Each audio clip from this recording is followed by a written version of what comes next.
symptoms are going to mimic anxiety, epinephrine reaction, with mental confusion. They're going to have an increase in heart rate, both in the systolic and diastolic pressure, increased sweating, and it leads to a diabetic coma or insulin shock if it's not corrected quickly. Remember, all of those things like vasodepressor syncope, hypoxias, they lead to convulsive seizures if we don't intervene, and can lead to permanent cerebral dysfunction. Now, when we give insulin in the morning, our patient comes in, they're well controlled with insulin, and these can be our type 2 diabetics, right? Non-compliant type 2 diabetics may be taking exogenous insulin, right? If we don't monitor our diet and the oral pill's not enough to keep us going, they add insulin. Now, the insulin is given in time-released formulas. So we say, what medication is the patient on? Well, they'll say, I'm on insulin, but all insulins are not the same. Insulins have time-release formulas. Some are longer-acting, some are shorter-acting. And most people don't like to inject themselves 3 and 4 times a day, and the insurance companies aren't paying routinely for insulin pumps. And so the doctors try to gauge the patient's activity level and food intake and then mix the insulins together and inject the insulin. So maybe I'm going to eat breakfast, and so there's a regular insulin in my but in my injection, and then I have some long-acting that will kick in about 4 hours later, and some ultra-long-acting that are going to kick in about 8 hours later. And so they're formulated together, and they inject that in the morning. They come to our dental appointment at 2 in the afternoon. They had their breakfast, they did everything they were supposed to do, and they come to our dental appointment at 2, but they were supposed to eat lunch at noon, but they had a meeting and they didn't get to that, so they picked up a bag of chips and they come to the dental appointment. And this is how we run into trouble, because we ask the right question. Did you take your insulin? Yes, we did. Did you eat? Oh, yes, I did. But now the second phase of that insulin is kicking in, and the patient hasn't eaten right then. And pretty soon we have someone with getting an increased pulse rate, talking a little bit agitated, and we have to recognize that as our diabetic patient in a sugar episode. And when in doubt, what do we say about diabetics? Always feed them sugar. If they've got too much, they can urinate more. If they've got too little, we can save their life. Okay, so we're going to give them an oral hypoglycemic, anti-hypoglycemic sugar. If, in fact, they're conscious, we recognize their confused state, we terminate our procedure, we monitor their vital signs, we administer the carbohydrate, and we monitor them for 1 hour.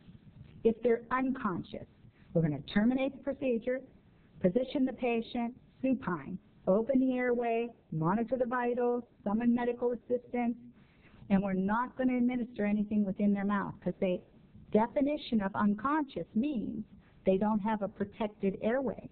So if you squirt something into their mouth, they're not swallowing it. And maybe some of it may get through the mucosa, but maybe some of it just stimulates a response from the saliva, and now you've got a mouthful of saliva, and the patient's gagging and aspirating it.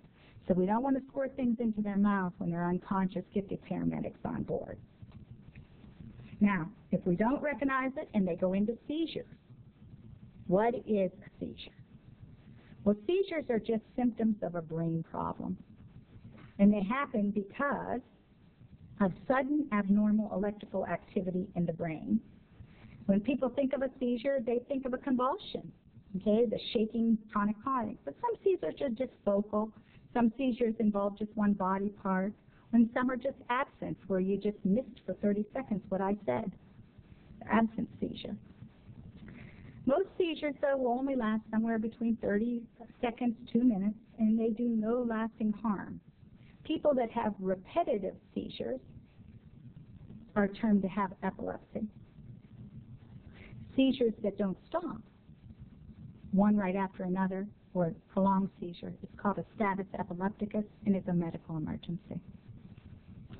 So when a seizure occurs, the main goal is just to prevent harm.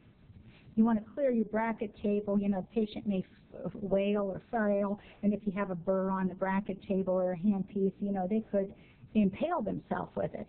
The all that away. Try to prevent a fall by, if you could gently put them onto the ground, and then protect their head, because their head's going to be moving back and forth, and if it's a hard surface, you can cause injury, okay? And cushion and loosen any tight clothing, especially around the neck, because remember, all of the respiratory muscles are seizing as well. And so the patient is not able to fully ventilate themselves. And so cushion them, make sure that we clear the airway. The person should be turned on his or her side if vomiting occurs so that they don't inhale the vomitus, and stay with the person until help arrives. Now you're going to monitor the patient's vital signs in the post-seizure stage, and you're going to release them or alert them to EMS. I would not feel comfortable releasing a patient that's had a seizure in the office to home situation. I would have it evaluated. Now,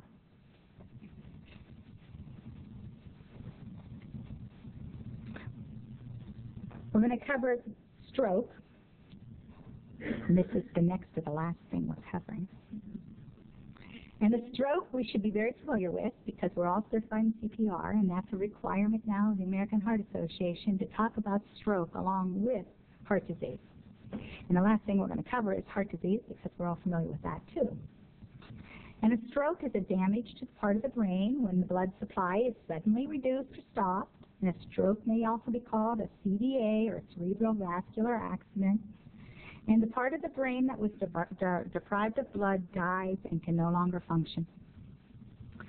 Blood is prevented from reaching the brain tissue when the blood vessel is either blocked, and we call that ischemic strokes, or burst, and we call that hemorrhagic strokes. Okay, so either way, the part of the brain's not getting its blood supply. The ischemic stroke accounts for over 80% of all strokes. The hemorrhagic stroke is usually due to some kind of congenital malformation of an artery, an aneurysm that would break. There's no forewarning signs, nothing we could do to prevent that unless we had a positive genetic history of aneurysms of the brain. Some people will do an angiogram to find out, but most of us would never know that we have these malformations. An ischemic stroke is the most common kind, as we said, and it's the type of stroke that may occur when there's a blockage in the blood vessel in the brain. The blockage may be caused by a blood clot that forms in the blood vessel of the brain or neck, or from another area, and it travels to the brain or neck. And we call the blood clot a thrombus, a traveling blood clot, an embolism. So if we had a blood clot in our leg, the danger is that it could dislodge and either create an infarction in the heart or in the brain, and so we usually are placed on to clot busters for that. The most common causes of stroke, though, are narrowing of the blood vessels. The same thing that happens with our heart. We get these cholesterol deposits within the vessel narrows, and then when the lumen is totally occluded, we end up with a stroke. How do we decrease the risk of a stroke? Well, number one again, high blood pressure. Untreated, undiagnosed high blood pressure leads to more problems within our society than we count. So just doing the simple thing of taking someone's blood pressure every routine cleaning appointment is a big service, because many people visit the dentist more frequently than they visit a physician. They only go to the physician if they perceive themselves to be sick, and since they're not with any illness that they are aware of, they may have this so-called underlying disease that we could potentially save their life. Number two is the control of diabetes. We just talked about the atherosclerotic large blood vessel disease that kills most diabetics. Cigarette smoking, enough said. Overweight, and history of family stroke. If we have a heart valve problem or a heart muscle disease, that can lead to a stroke. Fibrillation can lead to strokes. If we had a damaged heart valve and had endocarditis from it, bacteria could dislodge and cause a stroke. Hardening of the arteries, the most common atherosclerosis or fatty cholesterol. The number one thing when cardiologists were asked what would they do with their own health, personally, they said they would go on statins earlier. Number one answer, to control cholesterol. Heart disease or coronary artery disease, fibrillation, sleep apneas can lead to stroke. Sickle cell anemia, of course, the abnormal shape of the red cell can pile them up. And cocaine use. So just because you're a younger demographic doesn't mean you wouldn't have a stroke. The U.S. Preventive Services Task Force encourages women 55 to 79 years of age to use aspirin when the potential benefit of reduction in ischemic stroke outweighs the potential harm of an increase in GI hemorrhage. It encourages men 45 to 75 years to use aspirin when the potential benefit of reduction in myocardial infarction outweighs potential harm of increasing GI hemorrhage. These recommendations apply to adult men and women without no history of coronary heart disease or stroke. So most of our patients as we age are going to become more of a bleeding tendency. Everything that we do has some kind of other sequelae and things that we need to watch out for. Research has identified the metabolic syndrome as doubling the risk of stroke. It increases the risk of heart disease and diabetes as well.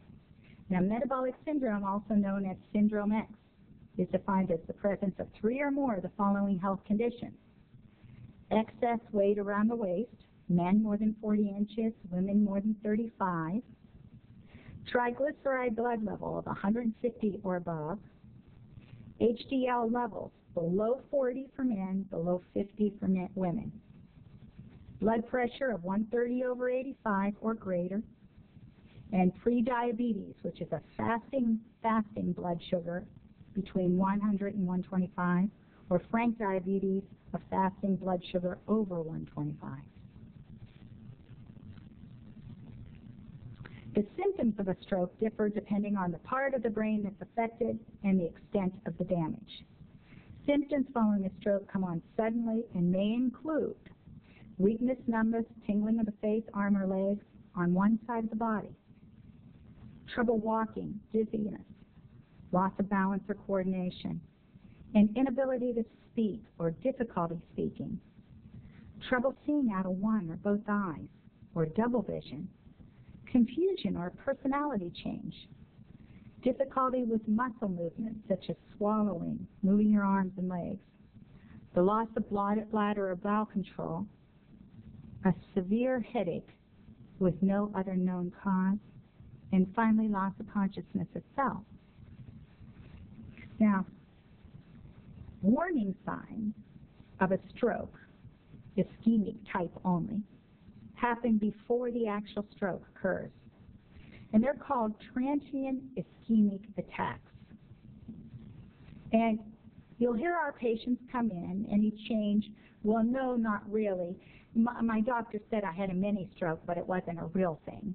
It was one of the many ones.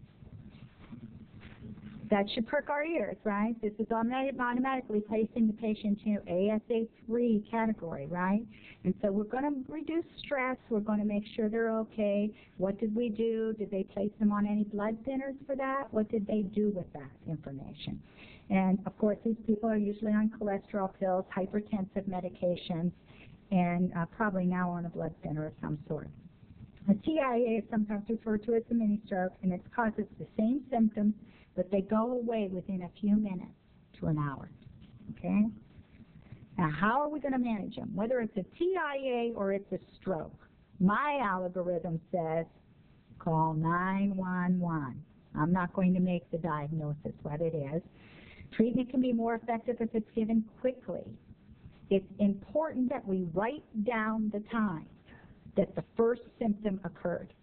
That's going to be critical for the ER physician. We must note the time of the first symptom. Okay, that's just critical, and I'll talk about why that is. Every minute's going to count here.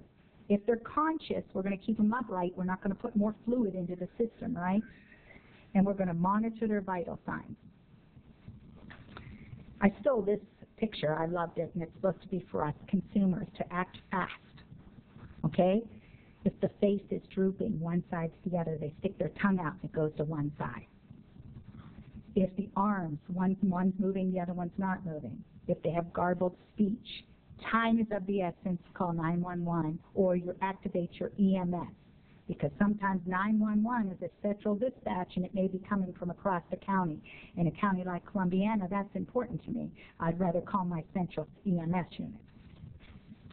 Now, it's important to get to the hospital as soon as possible if you suspect a stroke. Many large hospital centers, Youngstown's a large hospital center, are using clot-busting drugs. And if we give these clot-busting drugs within the first 3 hours of the symptoms, they can prevent long-term disability and death. And the treatment works only if the medications are given in the first 3 hours after the stroke begins. And that's why we need to mark when the symptoms occur, call 911, get them to the hospital, because they have to have time to evaluate, is it hemorrhagic or is it ischemic? They have to have that time in there. And then if it takes too long to get them there, then they don't have that time, then they can't give the clot buster because we've lost the opportunity. And that will significantly decrease the morbidity of someone's life if we could get the clot buster in. The clot buster used is called tissue plasminogen activator, TPA, and it's the only drug approved right now by the FDA for treating ischemic stroke. It dissolves the blood clots when given within the first 4.5 hours after the onset of symptoms, but can prevent permanent disability and can prevent the permanent disability in patients. But TPA can cause additional brain bleeding when it's given too late. So it's critical we get this patient to the hospital within the first 3 hours, because most of the emergency physicians are not going to go on the outside edge of 4.5. If they don't see them within that first 3 hours documented, they're probably going to withhold the clot buster because they'll be afraid of the second up bleeding. Okay, so get them to the hospital. Don't play around with it. If we're wrong, they'll release them and it can be a mini stroke. Okay? Okay, now our final thoughts here are on acute MI. And these slides again are borrowed, and you'll see who I borrowed them from. But I thought they were a great way to finish here, because we all do what we need to do to increase survival of our patients out of hospital emergency MI by doing our CPR, CAB. We check the carotids, start the circulatory, airway, and breathing. But the early defibrillation and post-hospital admission is what's going to save the person's life.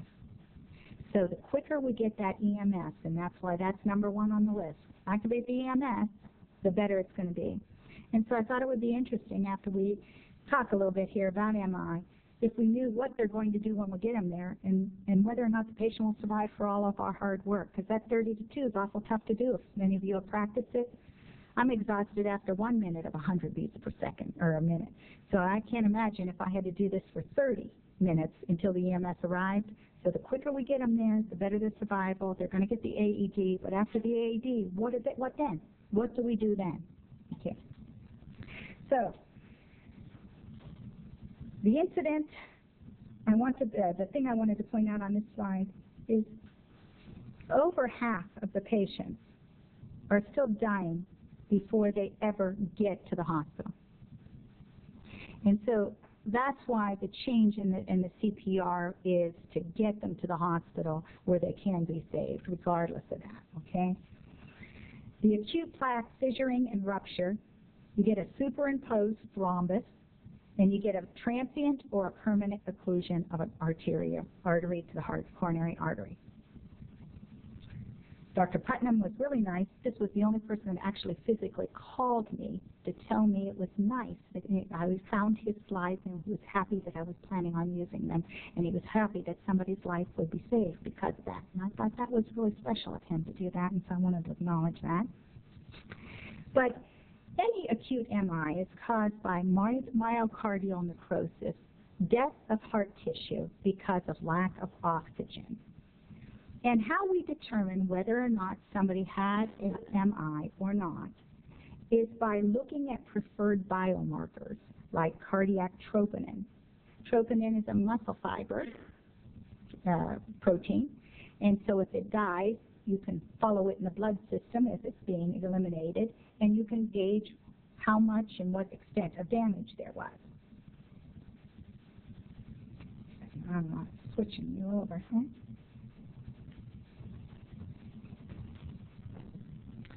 And so we call it acute coronary symptom or syndrome until we confirm that it was indeed a thrombosis or an occlusion and it resulted in myocardial death.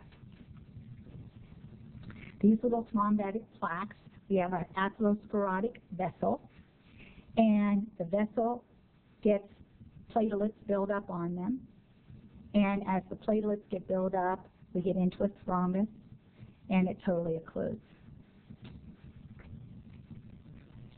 And, of course, our C-reactive proteins in periodontal disease have been implicated in this process of inflammation that starts this being not smooth anymore, but roughened, which collects the platelets and then occludes the vessel.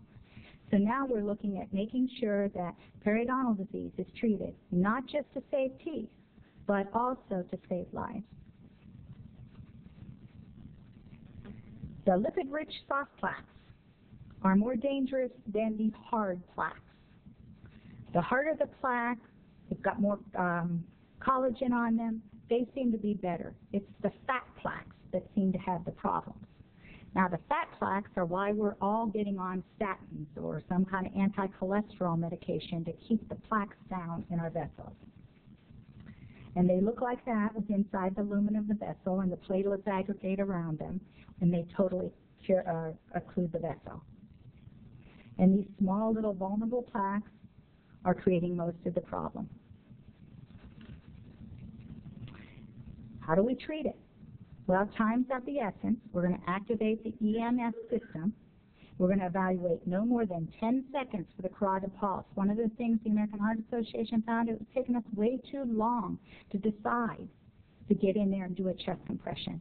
And I think that's probably true of all of us, but nobody wants to start beating on somebody's chest and thinking there's got to be a pulse. Well, we were taking too long. If you can't find it in 10 minutes, start the CPR. And early defibrillation. Did I say something? You said 10 minutes. No, 10 seconds, I'm sorry. Yeah, no, don't take 10 minutes. 10 seconds and get right on it. Because what we're trying to do is get early CPR, early defibrillation, and the goal being institutionalized treatment within 1 hour. If we get institutionalized treatment for MI victims within 1 hour, the survival rate goes precipitously up. So, automatic early defibrillation is the only treatment for sudden cardiac arrest, and the use of an AED is taught in every single basic life support course. Right now, they're in public facilities, and they want us to use them. What's a heart attack look like? Well, it's called defib. And instead of having a PQRS complex, we have the ventricle simply fibrillating, no effective pulse at all. The diagnostic criteria is they've had some kind of ischemic type of chest discomfort that they've ignored or thought maybe indigestion or thought something else. Or they've seen changes on serially obtained ECG tracings, and then they take these blood volumes that show these changes in troponin values. From all that, they diagnose that the patients had an MI, and after they diagnose that, they look at all the leads. And in a lead, and particular leads, they can localize where the defect is. So if you have an inverted QRS complex in lead 4, or you have an inverted Q wave in another, that would diagnose where the lesion is. And so then they look at these and they diagnose where the lesion is, whether it's anterior, posterior, and they categorize them as to what types of lesions they were.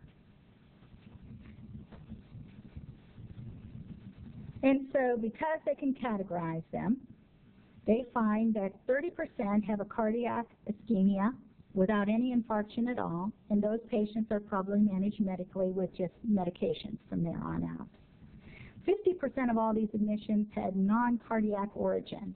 We don't know what started the defib, but they're fine now, and they'll go through some things. But some of those will then need advancing care, and the advancing care that they give, these are their troponin levels over time, and their serial markers.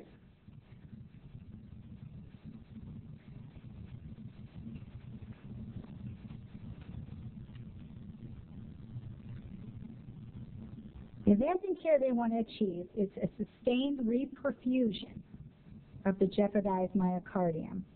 And they're going to use the same clot busters that we used for stroke. And that way they can limit the myocardial damage from the heart disease. But we have to get them here within an hour because we have to have all these tests run to determine what type of MI they had prior to giving the clot busters. So the earlier we, as the outpatient facilitators, get these people to the ER rooms, the better the prognosis overall for the quality of life, not just survival. The outcome is determined by the vessel patency and the time from occlusion to reperfusion. Okay? If we can reopen the vessel or if we can dissolve the clot. The benefits are decreased mortality, decreased morbidity, increased myocardial salvage of the muscle, and increased left ventricular function and quality of life. So what do? We suspect an MI, oxygen by nasal prongs, their sublingual nitroglycerin, the aspirin, and you'd have to ask your supervising dentist, does he want you to do the nitrous and not do the nitrous, but getting the EMS system on board is critical. If, in fact, we get this thromboembolic therapy, if we get it within the first hour, 35% of the patients will survive. If we wait 2 to 3 hours, it's going to be 25, 4 to 6, 19, and after that, probably non-survival. It's greatest if we initiate it early. There's a highly significant reduction in mortality. It benefits patients regardless of whether they're male or female or what age they are and what other comorbidities they have. So even though they had atherosclerosis, even though they had diabetes, if we got this thromboembolic therapy on board earlier, the patient would still have an increased survival. Contraindications for thromboembolic therapy includes active bleeding now, a recent major surgery, a stroke within the last 2 months, marked elevated blood pressure, or a tendency to significant bleeding, because if we give them this drug, we can't recoil. And so those are the patients that are looked at for perhaps doing a balloon angioplasty instead. But you have to be at a good treatment center in order to do that. Now, these are the different drugs that are given for thromboembolics.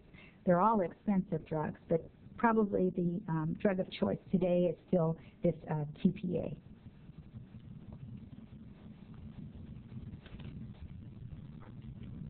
If not, then they do the angioplasty and place the stent. And the balloon it's placed by catheter, thread through the arterial wall. The balloon is then, air is expressed into the balloon and it's pushed against the wall to open it up. But it's a very risky procedure because that thrombus can become an embolus and travel to the brain. So of course, if we could just break it up with the clot buster, that's the best thing. Now, the potential benefits for aspirin.